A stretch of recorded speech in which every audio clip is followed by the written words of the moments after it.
तक रिटायर्ड कर्मचारियों के लिए एक बड़ी समस्या ये रही है कि उनकी पेंशन की गणना 15,000 रुपए तक की वेतन सीमा के आधार पर होती है। यानी अगर किसी कर्मचारी का मूल वेतन 25,000 या 40,000 रुपए भी हो तो भी उसकी पेंशन सिर्फ 15,000 रुपए के आधार पर ही निकाली जाती है। लेकिन अब सरकार इस लंबे समय से चली आ रही समस्या को दूर करने के लिए एक बड़ा कदम उठाने वाली है। ईपीएफओ यानी कर्मचारी भविष्य निधि संगठन वेतन सीमा को 15,000 रुपए से बढ़ाकर 25,000 रुपए करने का प्रस्ताव तैयार कर रहा है। अगर ये निर्णय लागू होता है तो देश भर के 1 करोड़ से अधिक कर्मचारियों को इससे सीधा फायदा मिलेगा और उनकी पेंशन में काफी बढ़ोतरी होगी। वित्तीय सेवा विभाग के सचिव एम नागराजू ने इस बदलाव की तुरंत जरूरत पर जोर दिया है। उन्होंने कहा है कि ये दुख की बात है कि 15,000 रुपए से थोड़ा भी ज्यादा कमाने वाले लाखों कर्मचारी पेंशन के दायरे से बाहर रह जाते हैं और बुढ़ापे में उन्हें पूरी तरह अपने बच्चों पर निर्भर रहना पड़ता है। उन्होंने स्पष्ट किया कि 15,000 रुपए की सीमा साल 2014 में 6,500 रुपए से बढ़ाई गई थी और तब से आज तक 11 साल में कोई बदलाव नहीं हुआ है, जबकि महंगाई लगातार बढ़ रही है और लोगों की आय भी बढ़ रही है।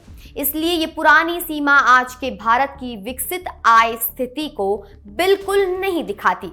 अभी का नियम यह है कि सिर्फ वे कर्मचारी जिनका मूल वेतन 15,000 रुपए तक है उन्हीं को ईपीएफ और ईपीएस यानी कर्मचारी पेंशन योजना में शामिल किया जाता है।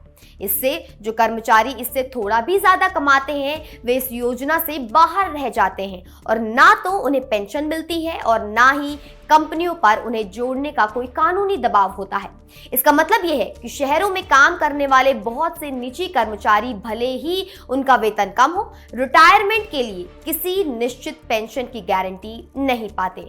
अगर वेतन सीमा 15,000 से बढ़ाकर 25,000 रुपए कर दी जाती है तो इसका सीधा असर ये होगा कि ज्यादा लोग अनिवार्य पेंशन योजना के दायरे में आ जाएंगे। साथ ही जो लोग पहले से इसमें शामिल हैं उनकी पेंशन की गणना का आधार भी बढ़ जाएगा, जिससे उन्हें रिटायरमेंट के बाद ज्यादा पेंशन मिलेगी।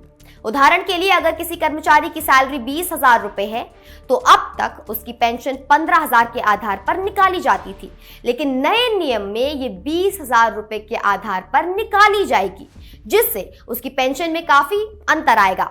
साथ ही ईपीएफओ ने कर्मचारी पेंशन योजना में कुछ और महत्वपूर्ण बदलाव भी किए हैं। सबसे बड़ा बदलाव यह है कि ईपीएस की राशि निकालने की अवधि को 2 महीने से बढ़ाकर 36 महीने यानी 3 साल कर दिया गया है।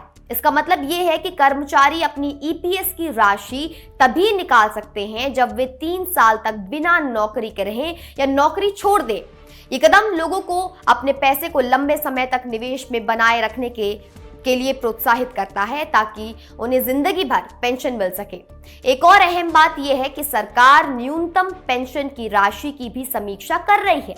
अभी न्यूनतम पेंशन 1,000 रुपए प्रति माह है, जो पिछले 11 सालों से नहीं बढ़ी है। संसद की श्रम संबंधी समिति ने इस सीमा को बढ़ाने की सिफारिश की है, क्योंकि बढ़ती महंगाई में 1,000 रुपए की पेंशन से बहुत काम नहीं चलता।